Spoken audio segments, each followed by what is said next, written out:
שלום לכולם.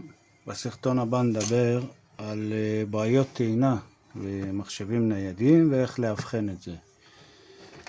כמו שאתם רואים, יש לנו כאן מחשב, זה לא משנה החברה, של HP במקרה הזה. חיברתי את המתן, יש לנו נורה שמראה שזה מתאים, נורה כתומה, אני אוציא, זה יפסיק, יחזיר, זה יחזור.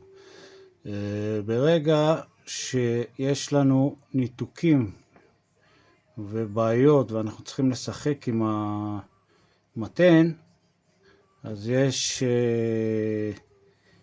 שתי אפשרויות מאיפה התקלה מגיעה. אחת זה מהשקע עצמו והשנייה זה מהמתן. אז איך אנחנו יכולים לצמצם? אז אם יש לכם מתן אחר, אז כמובן אתם לוקחים מתן אחר, מחברים ורואים אם הבעיה נפתרה. אם היא לא נפתרה, סימן שיש לנו בעיה בשקע הטעינה.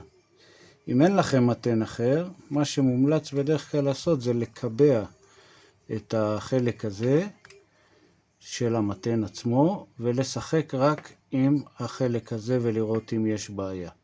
זה בדרך כלל הבעיה במתנים.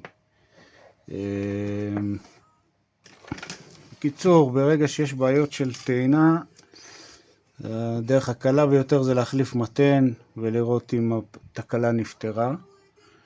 אם זה לא פותר את הבעיה, כנראה שקע הטעינה שלכם לא תקין. יש מקרים שזה לא שקע הטעינה ולא המתן, אלא רכיבים בלוח האם של המחשב. זה במקרים מורכבים יותר, אבל ברוב המקרים, כמו שציינתי פה בסרטון, מקווה שנעזרתם במידע. פרוטק מחשבים ירושלים, חפשו אותנו בגוגל.